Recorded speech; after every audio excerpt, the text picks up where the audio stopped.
Thank you. I'm not muted anymore.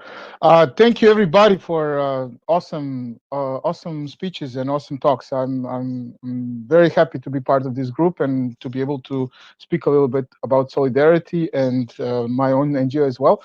So before I start, I would like to introduce myself. My name is Branimir. I am a youth worker that works in the Association Ocean of Knowledge, or in Croatian Ocean Znanja. And this story is basically about solidarity. So I would like to start by explaining what solidarity meant to me and how it has been changing since I was 18. I'm 32 years old today, and everything started when I was 18. And so basically the talk is going to focus on this mostly, and how solidarity works, and what is, for me, the basics, let's say the basis of solidarity, in my humble opinion. But before we start, I would like to invite all of the people who are on Facebook, who are watching us right now, to also leave some comments and everything else, if you can, if you want, because I want to ask you for your collaboration. Because I am used to delivering these speeches in person, and I am always used to feeling how the group, how the audience is feeling, and then this is something I miss a lot. So I'm hoping to invite you to maybe at least with comments, kind of support and work together with me to create a very nice speech. So yes, I want to talk about the fact that I started as a youth activist. Uh, I then came to a level of being a youth leader, and then the end evolution, let's say, was a youth worker.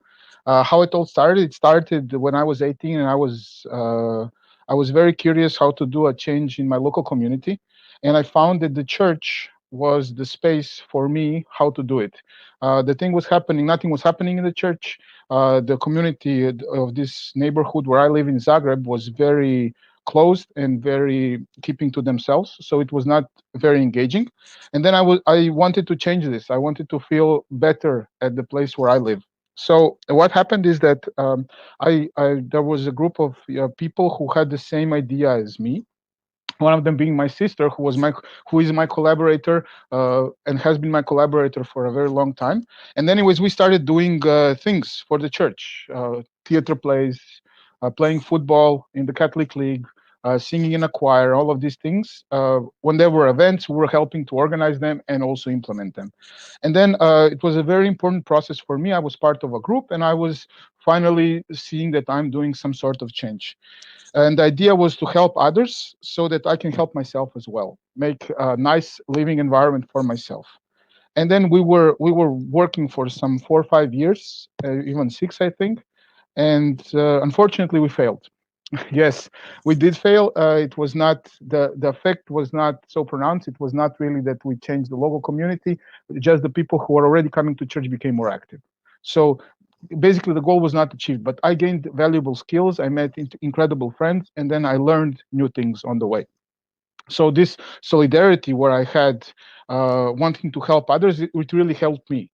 And then with kind of seeing that this is not enough, maybe I'm not going to really achieve what I want, because I'm a big believer of this proverb from Gandhi, be the change you want to see in the world. And then I started being active in my student club. And then there was this transition of me being just a youth activist to a youth leader, because I was one of the people who actually wrote the statute. So it was the two of us who were working together, collaborating, to really create a statute, to create a platform for students to do things together. And then the main mission we had was to have fun.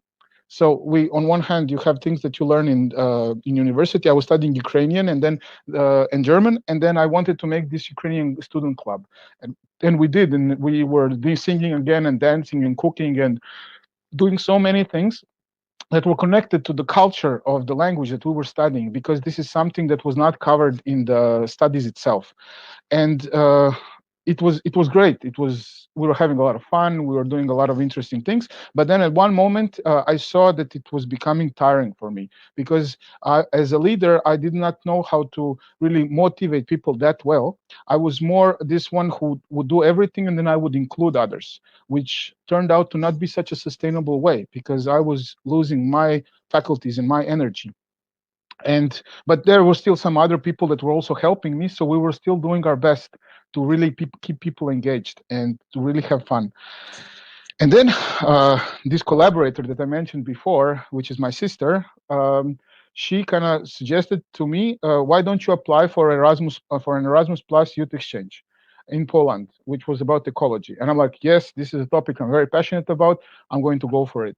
I applied and I got accepted, and I went to this youth exchange. And the youth exchange was a failure as well.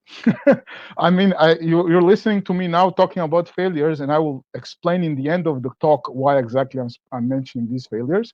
But anyways, it was a lot of fun. It was very interesting, and I was mind blown by the fact that they got so much money to organize such an event, where, in my humble opinion, we were doing better events for zero funding. And I was like, how is this possible? How can this be possible that somebody gets money to do something like this? And I got connected with the people because the people were very nice, and I found out what were the options. It's just it was still impossible for me to do it at that time. And then finally another opportunity came, and I was chosen to go to Finland on an educational seminar, where I'm going to be able to learn more about these things.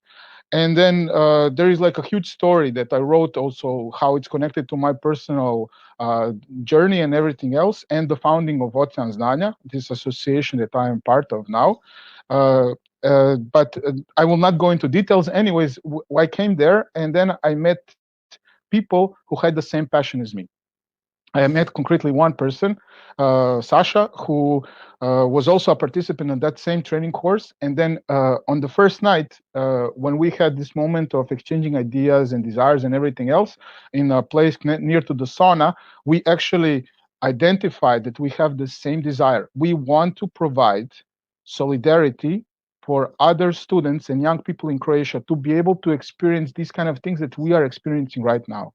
So the concept of our solidarity has expanded from beyond the local community, which was for me as a youth activist, and then for the university level, which was for me as a youth leader, came to this national level of Croatia. We want to provide this for all young people of Croatia. And we everything basically started then, and then we were super excited.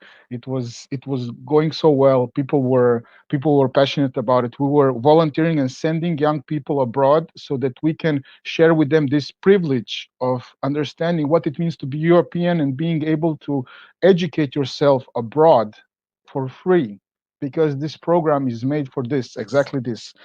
And as we were kind of very passionate about sending people, we also wanted to do the same changes in Croatia, in our little country. We wanted to bring other foreigners, other young people from outside of Europe and the neighboring countries, to come and learn together in Croatia. And then we started writing projects as well.